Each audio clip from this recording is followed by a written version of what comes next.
Hi everyone, this is Arissa. Welcome back to the channel. Today we'll be talking about this thumb-sized camera. Insta360 has launched a second version of the Insta360 Go named the Go 2. We'll be comparing it to its predecessor, the original Insta360 Go, and touch on the improvements they made to this new version.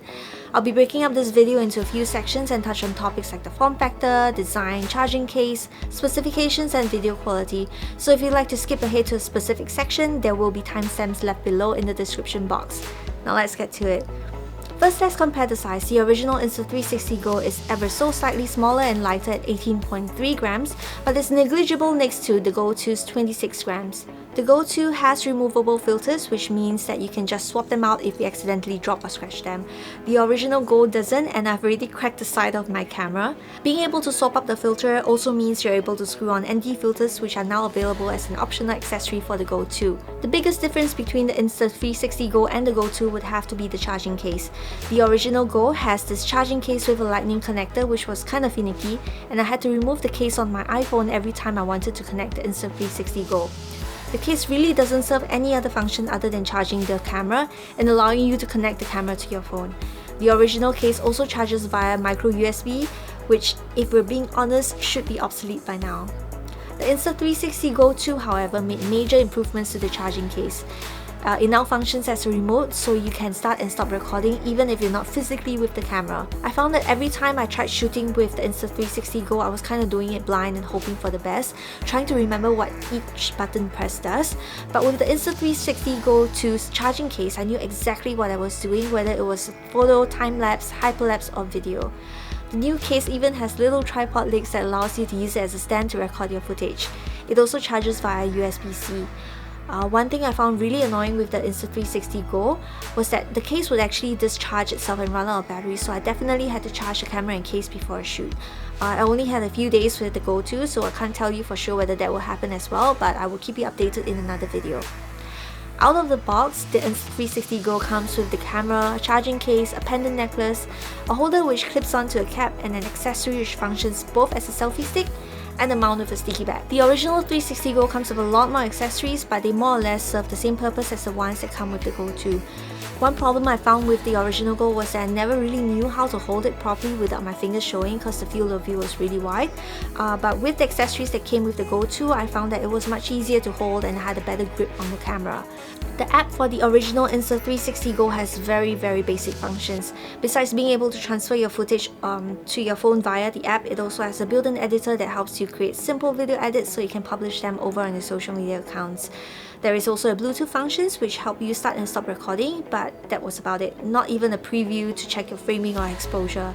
This was obviously a huge problem, but with the new app for the Go 2, it rectified this situation. You're now able to preview your framing, control the mode, aspect ratio, frame rate, amongst many other functions using the app. The original Insta360 Go has a couple of recording modes including video, time-lapse, hyperlapse, and slow motion. It records 1080p at 25 frames per second for their standard video mode. The Go 2 does standard video recording, time-lapse, hyperlapse, slow motion, and an additional mode which is called Pro Video. The Pro Video mode allows you to record at maximum resolution, which you are then able to reframe without losing video quality. It's my preferred mode to shoot in because it allows me the flexibility to reframe my shots for different platforms like YouTube, Instagram Stories, or TikTok.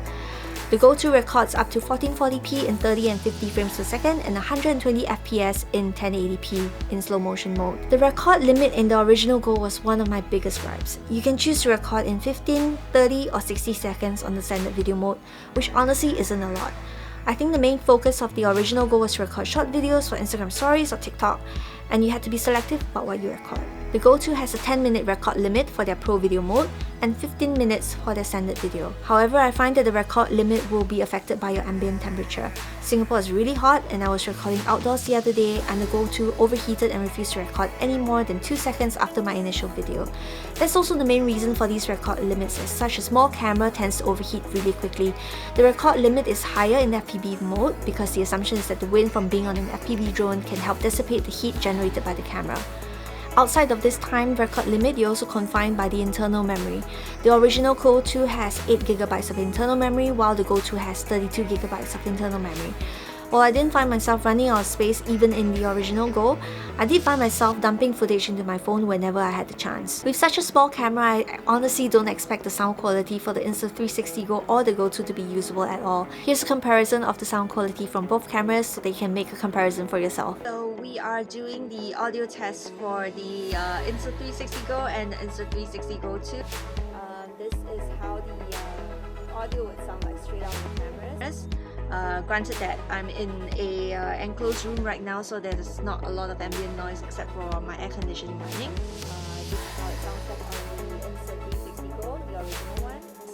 And this is how the audio sounds like in the Insta360 Go 2. Another improvement they made was to the battery life of the charging cases. You get about 60 minutes of charge time with the case in the original Go, and about 150 minutes in the Go 2. Without the case, the original Go has a recording time of about 30 minutes, while the Go 2 has a recording time of about 20 minutes in the Pro video mode and 30 minutes in the standard video mode. It can also be submerged underwater for up to 10 seconds, but honestly, 10 seconds is a very short time. I have never tested out this limit, but I also knew that I didn't have to be too precious with it if some rain got on it. The Go 2, however, is rated IPX8 and is waterproof for up to 4 meters, which means you can actually go into the water with the camera. Now, this water resistance doesn't apply to the case, however, so remember that you'll be limited by the battery life when the camera is out of the case. Another major improvement was the lock horizon in the Go 2. When I hooked on the original Go to my crossbody bag, without the lock horizon, the field of view was just slanted and honestly unusable, except for, illustrating that you need the lock horizon. The original Insta360 Go was a completely new product which offered a unique selling point. It's a wearable camera that you're able to capture unique angles and POV shots. Sure, there were a lot of flaws, but it's enough to be excited about, which was what happened when I decided to purchase it. Obviously, Insta360 was listening to feedback, and the Insta360 Go 2 has made significant improvements. This camera not only retained its unique propositions, it is now waterproof, which makes it a wearable action camera. It is still really small, allowing you to capture footage in tight spaces and unique angles. At the same time, the charging case really enhances its functions now, allowing you to hold it like a vlogging camera. You can use it as a remote as well, allowing you to quickly capture moments and to know precisely the footage you're capturing without any of the guesswork. Overall, the Insta360 Go 2 is one of the most fun cameras I've ever used, and something I don't feel conscious about when whipping it out in public when I'm vlogging. Now, most of you who are watching my videos are not subscribers. I create videos about tech, photography, and filmmaking, so if there's something you're interested in, please consider subscribing. Please also give this video a thumbs up and a comment to let me know what you think about this video or the Insta360 Go 2 in general. Thank you very much for watching, and I will see you in the next video.